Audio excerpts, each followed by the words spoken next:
and from that, we set up an action plan, and then I met again with them in March, April, in that time frame, with a projection of our action plans going through the summer. So, next. The walkthrough, for those who are not familiar, is completed prior to doing the TFI meeting with the school. A good thing to have an outside person do it. Kind of gives that fresh eyes approach to the schools. So having an external person do that, so that is what I did.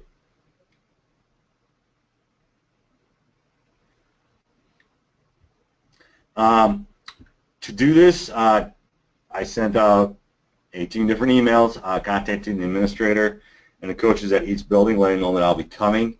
I typically give a time frame. For example, tomorrow I have 2 of them, so I just let one building know I'll be there around 9:30, 10, and the other one around 12:30, 1 o'clock in the afternoon, just to let them know that I'm coming through. They don't need to do anything, meet or greet with me or anything like that.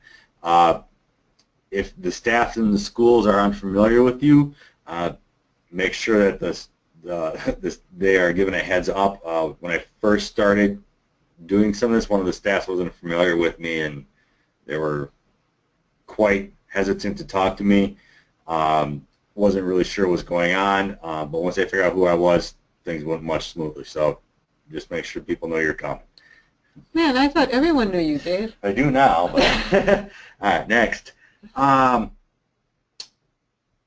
For those people who are not sure where you can find the walkthrough tool, it's found on page 28 of the TFI PDF. The last session we had, we will kind of walk through where you can find that PDF piece. It's just page 28. I print off 1 page for each school, just that page. And then I do the walkthroughs typically take an hour and a half to 2 hours, depending on how quickly I can find kids. I try to get there either during the morning recess time or lunchtime. Lunchtime is a great time. Kids really like coming up, and especially the elementary ones really like taking that quiz. So you can get a lot of kids really quickly at that time, and that way you're not disrupting classes.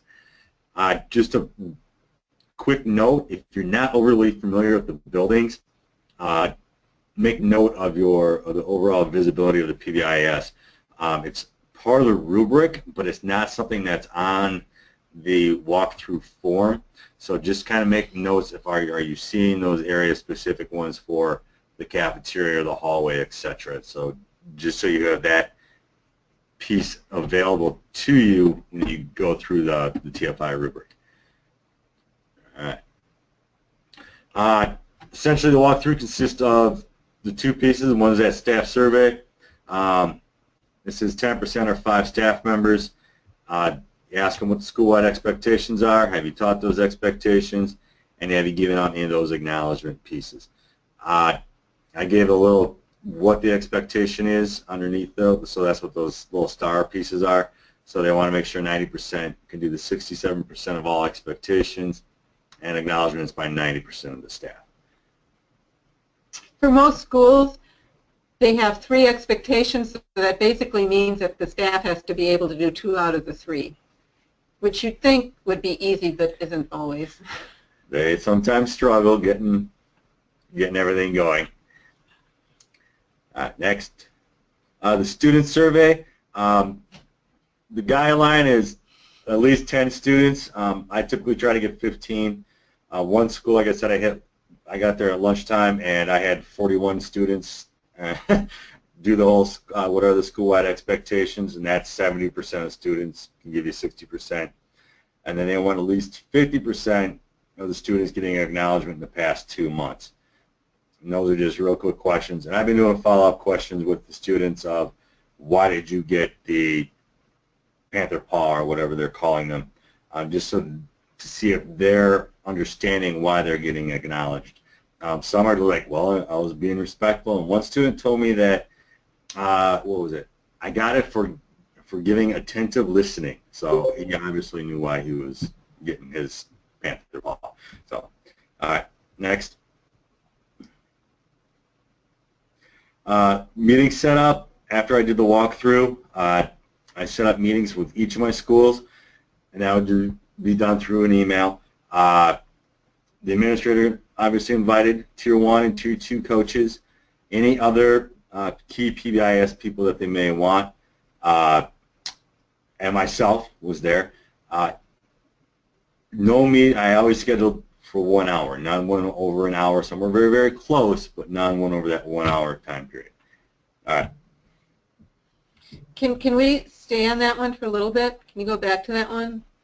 And I'm just going to interject that there are some schools that, especially if they have different teams, may want to, they don't get everyone together, they do them separately, and they have one paper form, and then later they enter it in. So that's another way of doing it. It depends on the schedules of the schools.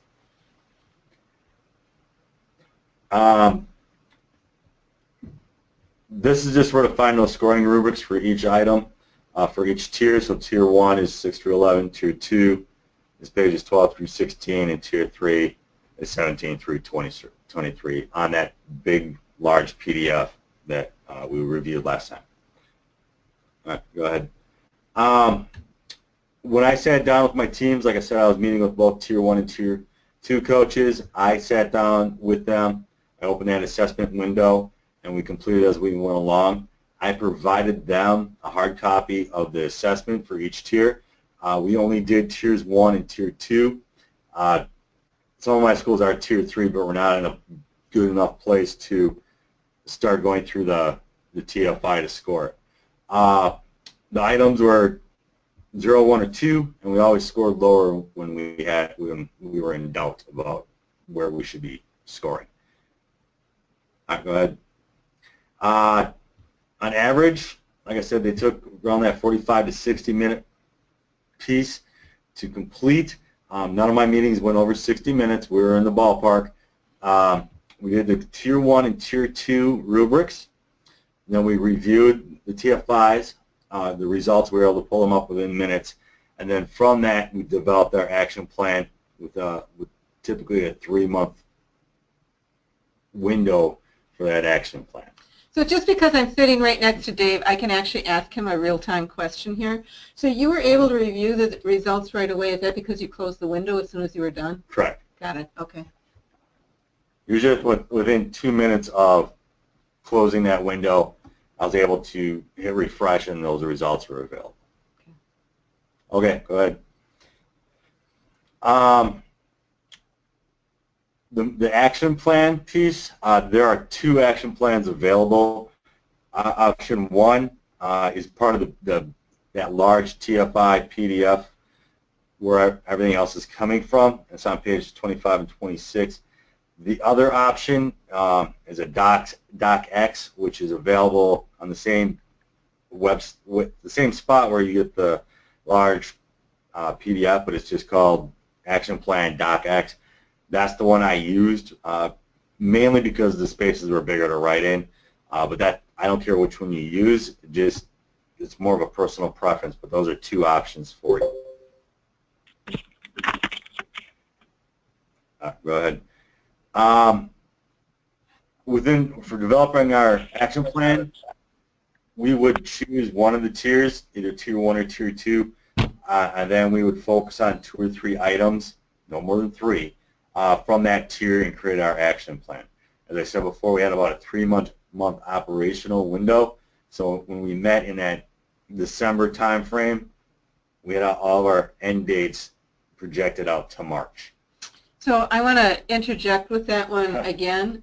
Sorry. It's all good. It's all fine. He'll elbow me if he has a problem with it. But with teams that usually they can't get their Tier 1 and Tier 2 teams to meet together, it is okay if the Tier 1 team picks 1 or 2 items and the Tier 2 team picks 1 or 2 items, especially if they operate pretty much separately. It's not like the Tier 1 team can't work on anything because the Tier 2 team wants to work on something. Right. Okay. So the follow-up, approximately 3 months afterwards, so that March, April window, I met with the teams again, basically the same format of sending out that email saying it's time to meet, let's meet, discuss our action plans. So that's what we did. So that was the follow-up meeting about 3 months later. Okay. At that, essentially, it was to look at those goal pieces. My teams fell into basically 3 categories. Either they met all their goals, they didn't meet any of their goals, or they met one but not another. So a little bit of each.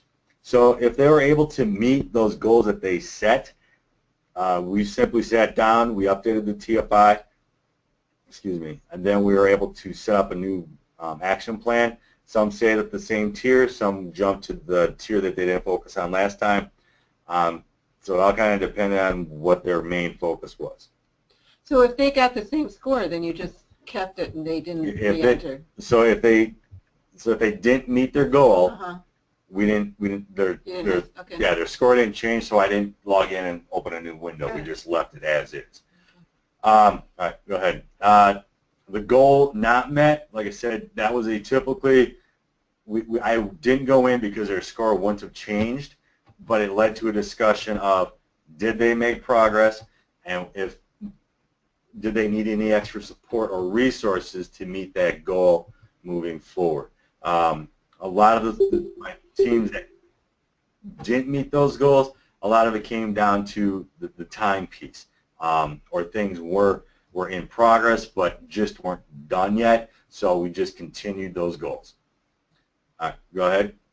And both, the one, if they met a goal, we did go in and we reflected that within the TFI itself, so we'd open a window, update it, and then the piece that didn't get completed, we continue that on, and then we would choose another item to action plan around to put in place. So we always had at least 2 action plan pieces in place. And at that point, I didn't care if it was one tier 1 goal and a tier 2 goal. It was just so they're working on items altogether.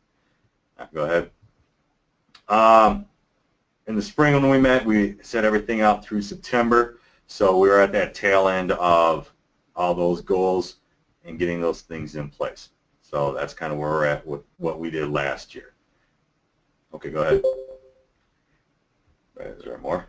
All right. So my insights, based off all that, my coaches and my teams, they really liked the TFI. They liked how we were able to set specific action plans into place. And a lot of them were very excited at their initial meeting and how they were able to say, okay, this is what we're working on for the next 3 months. And it was very specific and very attainable for them. So that was, in my mind, very good. They were excited to use that data and move forward. All right, go ahead. Next. Oh, all right.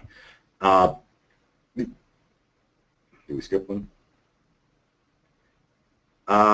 Yeah, my overall familiarity, the one that, there was one back there. My overall familiarity helped with it. So they were, we didn't need to go back out and look around the building. I knew if the signage was there. I knew if there was visibility within the building because I'm in the buildings frequently. I attend team meetings, so I know what pieces they have in place, and you know, they said they had something in place and I didn't think they did.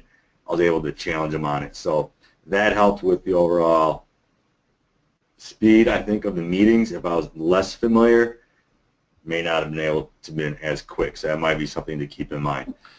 So given that I'm right here with Dave, we can do this like a TV, radio, talk show thing. So I have a question. Did you have teams that if you hadn't been there, they wouldn't really have looked at the artifacts to see if, yeah, hey, we're not only doing this, but we can show that we did it?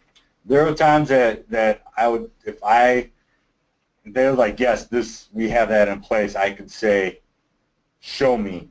And if they could, then we could move on. If not, they would typically be able to say, oh, well, yeah, we can't find it right now. So I'd say, I'm going to score you lower because you cannot show it to me at this time. So whether it's on a jump drive or if it's in Google, or you know, if they're a team that's not all my team should be sharing their meeting notes with me, but if they're not, I can say, I haven't seen any meeting notes this year. Please share them now. So I was able to say straight up, this is what I have, this is what I know is in place. If I don't know, show me. And if they couldn't, then we scored accordingly. And then another question I have is, one of the things I see as a difference between the TFI and, say, the BOQ is the BOQ, you would have one question per item, whereas the TFI, it only has 15 items, say, for Tier 1, but there might be 3 or 4 parts to that question. So did you ever find your teams kind of glossing over, say, and not using that rubric the way it's meant to? I think if I hadn't been sitting there and held them to it, it would have been very easy to gloss over. But if I said, if I'm going to give you a 2, and a 2 consists of this, show me this, show me this, show me this. And if they were able to do that piece by piece, then we would score a 2.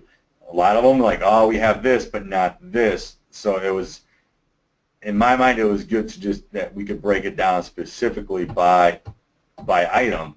And then from that, a lot of, like I said, when we were going through, they took notes on the hard copy I gave to them, and they were like, okay, we were missing this item. We can action plan around that. Okay. So it seems to me like having someone outside the building who kind of holds your feet to the fire is really important. Yes, I would agree. Okay. All right. You can go to the next slide. So this is what I'm doing right now.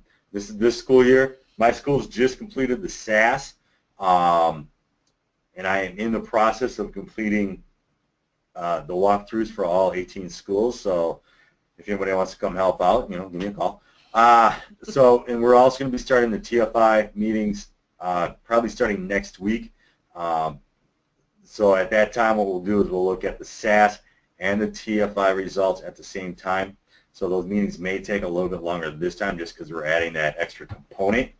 But the SAS and the TFI, a lot of that work would be interrelated, so we can refine our work, narrow our work, make it more targeted.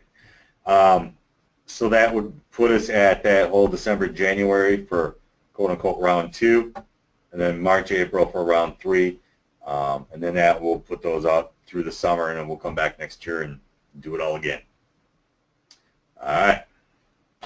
So let me see. Do we want to do a few questions now? I want to make sure that Rebecca gets to share her experience. Maybe if we could move to Rebecca and hold the questions and make sure that the questions are typed in, because if we don't have time and people need to leave, we'll address them when we have our next session. So if you do have questions, then please type them into the chat box.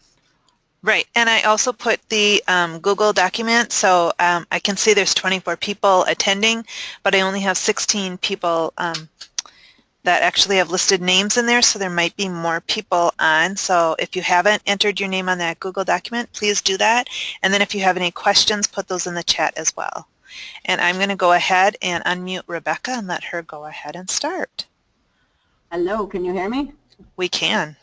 Okay, I am Rebecca Gerow. I'm an elementary school counselor in Crandon. I also serve as a behavior systems coach for PBIS and an internal coach for trauma-informed practices. This is our 6th year implementing PBIS at the universal level. We've been implementing Tier 2 for 4 years, and this is our 2nd year providing Tier 3 interventions. We've been trained in both complex FUBA, BIP, and RAP. So we took the TFI for the first time last winter. I reviewed all of the questions prior to taking the TFI to make sure that I understood what was being asked. Jen Greenke, our regional coordinator, was able to clarify any questions that I had. We then identified who would take the TFI. We decided that we would have 2 representatives from our Tier 1, Tier 2, and Tier 3 teams. Each tier basically has 2 leaders, so that is who we picked. I then reviewed the electronic files on our staff shared drive, which is where we store all of our behavior system information. I printed off copies of the necessary documents that were needed to complete the TFI. I asked the Tier 3 coordinator to print off all the behavior intervention plans. I put a paper copy of all the necessary documentation in one Crandon elementary binder and had that available when we took the TFI as a team. We identified who would perform the walkthrough tool and provided the necessary information for completion, and then we scheduled the time to take the TFI. So the benefits of the TFI. I think the greatest benefit of the TFI is that it provides the walkthrough tool. This provides a great way to actually measure teacher and student knowledge of the school-wide expectations. It also provides a way to measure if staff are acknowledging positive behavior. Another benefit is that all tiers, as you know, can be measured with one tool. Scoring was way less time-consuming than the BOQ. Because on the BOQ, the coach had to then go and score all the team member sheets to find the discrepancies. So it definitely was less time consuming. I also liked when it evaluated the discipline that it included policies and procedures that are proactive, restorative, and instructive. So I did like that piece. I kind of ran into a few challenges with the TFI. I feel that the TFI is an okay measure for evaluating a universal system that is already in place, but it doesn't offer any action steps to further guide the implementation process. So both the BOQ and the BAT provide action steps that specifically list what needs to be done for each component. And I have always been a big fan of the Fidelity tools. They've guided basically everything that we've done here at Crandon. So I feel that the TFI alone does not do that. So then it made me think, even if schools are required to reach Fidelity on the BOQ before taking the TFI, what about Tier 2 and Tier 3?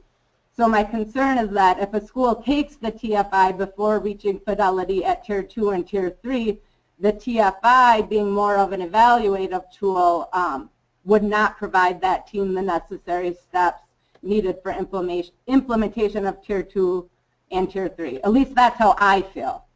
So I hope that makes sense. So the TFI measures fidelity of the system, but it does not provide the how, like I feel the BOQ and the BAT do.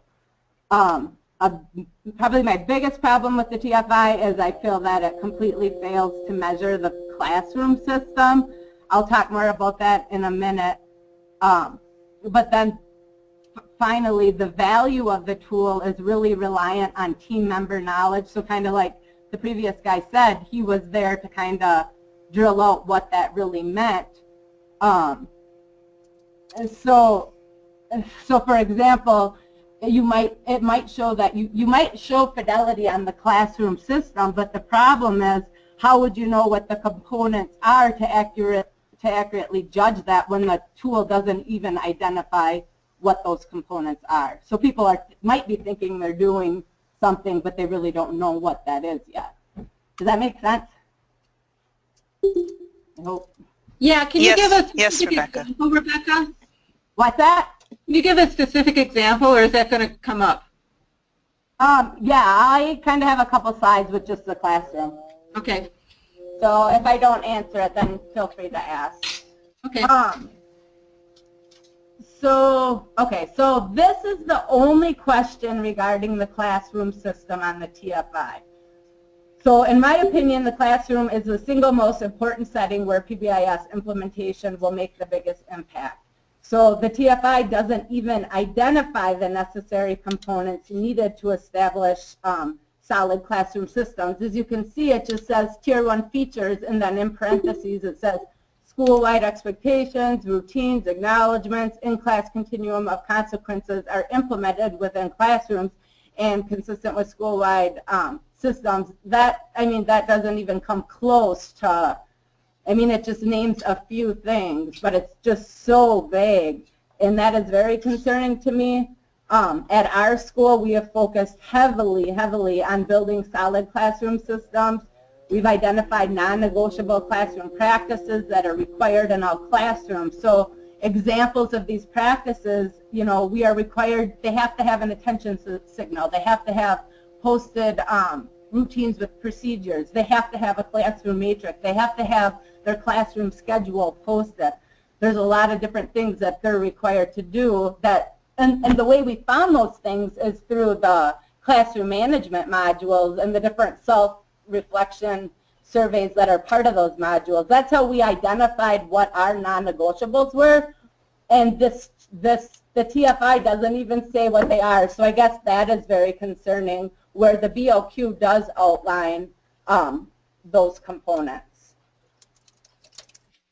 So I just felt, because I feel so strongly with the classroom system, I just wanted to outline a few tips. When our universal team was first trained, the classroom system wasn't even part of the initial team training. I think I might be getting ahead of myself. Just one second.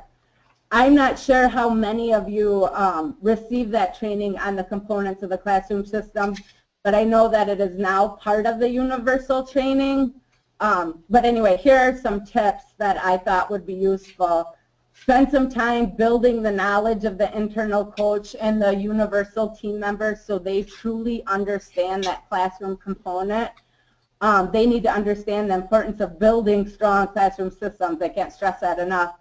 In addition to viewing the classroom management modules, I printed off the narrative from the modules and spent time reading and rereading them, and it's still one of my favorite go-to resources. At the PBIS conferences, I try to go to the different sectionals on classroom management, so just that ongoing professional development. Use the self-reflection checklists that are contained in each module to help identify what non-negotiable classroom practices you will require. Develop an action plan outlining how these essential features will be integrated into all classrooms. Show how the PBIS framework aligns with educator effectiveness, and have your administrator explain how these tools can be used as artifacts for their learning plans. That really helped here. Developing a classroom observation tool is one way you can do fidelity checks of the classroom system. Having these key components in place will assure you are identifying the right students who need additional support. So those were just some tips I wanted to share. I think we're on, oh yeah, TFI tips. So make sure that the TFI or the walkthrough tool is completed before the team meets to complete the TFI. I forgot to give our person a deadline, and it wasn't completed in time, so I definitely recommend giving a deadline. Review the questions prior to meeting with the team. If you have different coordinators at each tier, you could have them be responsible for collecting the artifacts needed. I collected them all myself. It was easier. I've been here since we implemented PBIS, so it was easier for me just to get them. Except for like the Tier 3, the behavior intervention plans. I did have the Tier 3 coordinator was responsible for bringing all of those. Make time to review the results and action plan with the corresponding team. Sorry, somebody's calling me. I highly recommend continuing to use the BOQ and BAT as resources to guide the implementation process. I'm fine with using the TFI and maybe having that be the only one we put in, but I'm still definitely going to use the action steps from the other tools to help continue to guide our team. If you only plan on using the TFI, I definitely would recommend finding a different tool to measure the classroom system, coming up with your own through the modules or through the self-reflection assessments, just something to ensure that you're doing everything that is needed within that classroom system. And then finally, just utilize your regional coordinators when you have questions. That was all I had. Great. That was great, Rebecca. I especially like some of your observations on the classroom piece, because I was kind of dismayed the first time I looked it over too. And while they have the major categories, they really do not go into, well, exactly what does it mean if you have, you know, acknowledgement systems. And I think the BOQ does help with that. I do too. I think a lot of people confuse that still with like a school-wide expectations, and they don't realize that you have a separate classroom matrix that is consistent with the school-wide, but that your rules and routines within the classroom are going to be different. Yes. Yes. Very good. So we have a few minutes. So are there other questions that people have for either Dave or Rebecca? Nothing was put in the chat, but if someone has any questions, they're welcome to raise their hand, which is on your go-to table off to the right, or you could put it in the chat and I can read it. So one of the questions I have, and it actually has, and maybe Rebecca, your school is the one that did this, but I know that Jennifer worked with a school that created live binders for the artifacts. And maybe you could just say a little bit about that, because that seems to me to be a brilliant idea. Well, we have a staff shared drive at our school, and so I have a behavior system folder, and since we started PBIS 6 years ago, we have a folder where everything is stored. So it's just nice, you know, if somebody wants to leave or whatever, at least all of our documentation is in one place. Yeah, and I like what you said about that, because especially now that we're beginning to see schools that were trained like 5 or 6 years ago, they don't have the same staff. And some of the things that were developed, they no longer have access to because they left with the person who left the school. So this does kind of push people to have a common library of some of those, you know, I guess guiding documents or key documents that built the system.